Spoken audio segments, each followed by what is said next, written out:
So for today, we are going to compare DigitalOcean and Linode, the two popular cloud computing platforms, which is first, the DigitalOcean is also known as for its simplicity and developer-friendly features.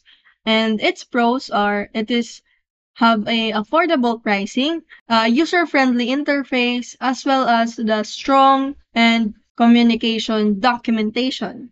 The cons of it is it has only limited advanced networking features, while on Linode, it focuses on offering powerful and reliable infrastructure, and the pros of it is it has a excellent performance, a flexible plans, as well as having a robust API.